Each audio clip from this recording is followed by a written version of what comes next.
What is the point of success, and why is it so overlooked?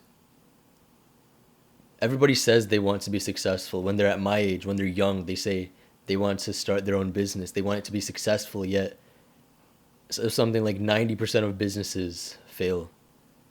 90%. And majority of people, maximum two businesses they'll start in their entire lifetime. Now, this is not a video on how to get successful. It's a video on what is that success worth?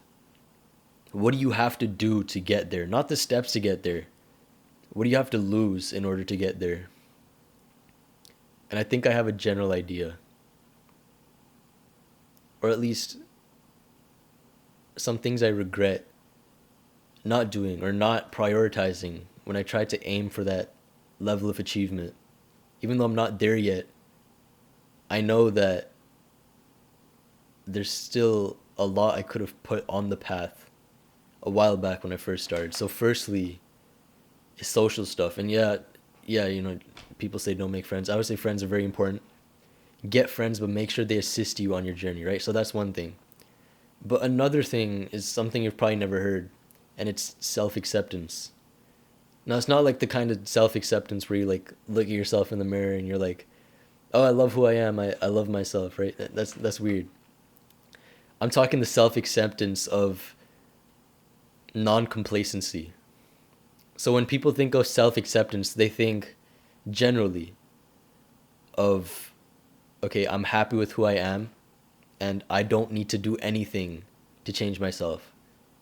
And that last part of the sentence is what usually kills people.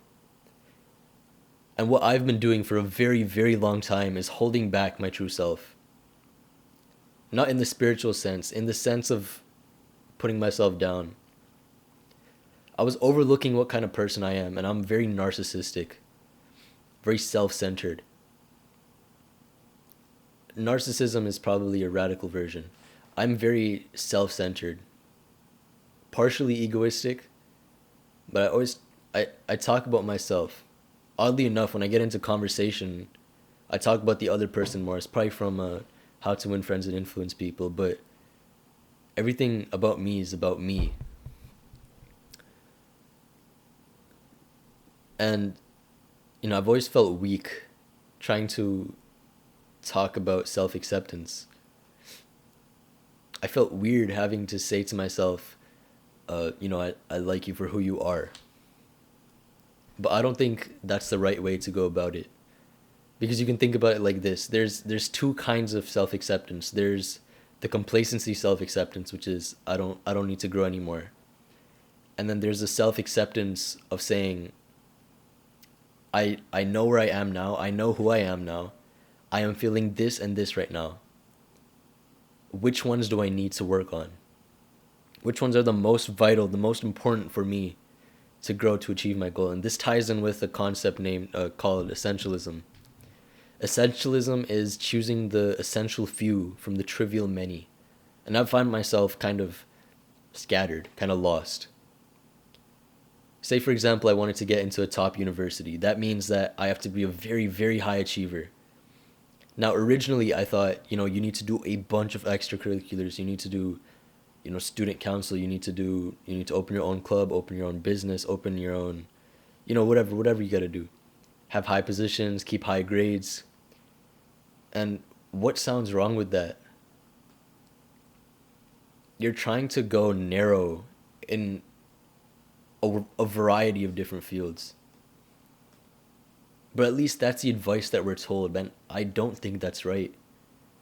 Because I was looking at real applicants who got into like top Ivy League universities. Like I'm talking number 1 rated entire world, number 10 probably between those. And majority of those people did absolutely nothing. Now, some people say, "Oh, like they were rich, they had money." Yeah, sure, maybe. But let's say you're earning the average of what they had. And the average, I calculated it, 70,000 per year. Their parents, that's how much they were making on average. And just for reference, the average income for a family of 4 is about 100,000 in the entire United States. So money is not an issue. What I did notice though, they didn't do anything. So then, what did they do? Well, when I said they don't do anything, I kind of lied, because they only did two things. But their recognition for it was national, international. One guy had gone to the golf a golf tournament in which he placed second place out of literally competitors who are 60, 70 years old. Now, honestly, that's kind of unfair because once you're playing against 6 year olds, you're kind of like you're going to win, bro. Like they got like weak knees and stuff. But the, what was crazy to me is that none of these guys went wide. They didn't try a bunch of different things. Some of them didn't even join student council. Some of them weren't even in. Some of them never volunteered, and yet they were at these Ivy Leagues.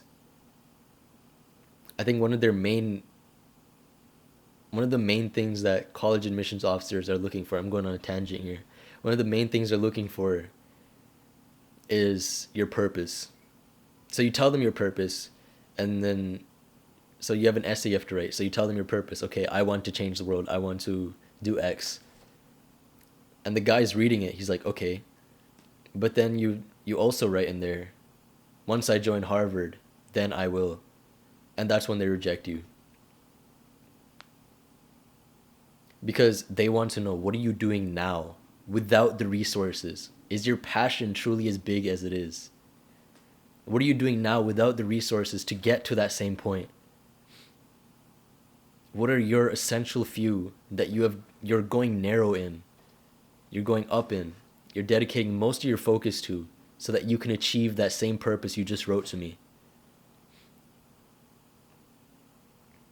I could say my purpose is to help people, to help people get better, to help them improve themselves. And I have proof for that. I have YouTube videos, and once it blows up, I'll have real followers. I'll have a business to back it up. I'll have real life testimonials from real life people. They want to see what you're doing now to achieve that same thing. So going back to self-acceptance, what are you doing in terms of kind of putting yourself off to get your essential few together? What are you not accepting about yourself? Or maybe even putting off or shaming yourself for to get to that point? Because here's something I also realized. The majority of high performers are not happy with their lives. I already mentioned this. Why is that? Because most of them got to where they are from self-shame, self-hate. Now you'd think narcissism is like, generally billionaires are narcissists. Most of them, majority, not all of them. Some of them are nice. But narcissism is not about loving yourself more than everyone else. It's actually the complete opposite. It's about shaming yourself more than everyone else. It's about feeling this lack of... It's about not wanting to feel normal. You want to feel ahead of everyone.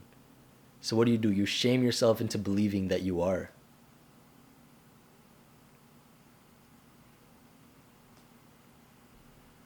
So sure, they may be the most successful people,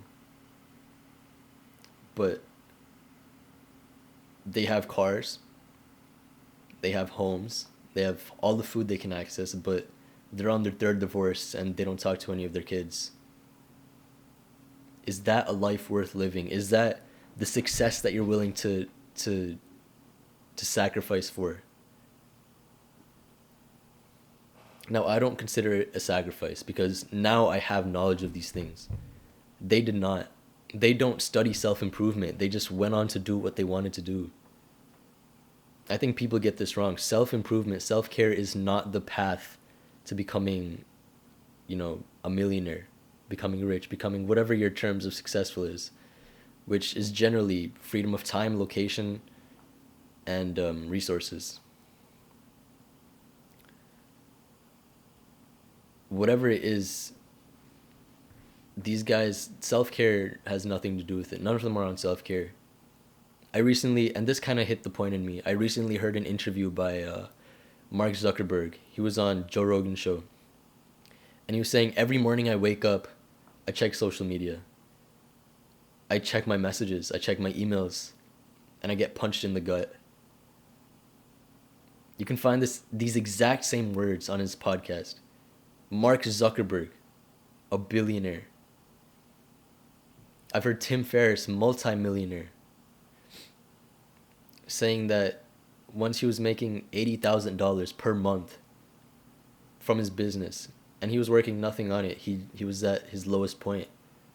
He was contemplating suicide when he was in Princeton, one of the Ivy Leagues of the world. What does that tell you? Self-care does not get you to that point of success. What does is essentialism. Choosing those few things that really matter over the trivial many that are very useless. And this comes with sacrifice. So tying back into why these guys are sad about their life, because they knew they had to sacrifice. And it's not just within their lives. Look at the companies themselves. Apple only sells very few products. They've made a bunch of products over the past 20, 30 years. Or at least they've tested them. They've not shown them to the public. I want to say they have about 9, 10 products. This one company, which is probably worth the most in the world, only 9, 10 products.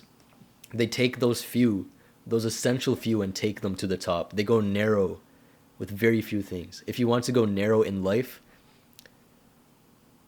choose one goal. And this is why I was saying, tying back to the college admissions officers,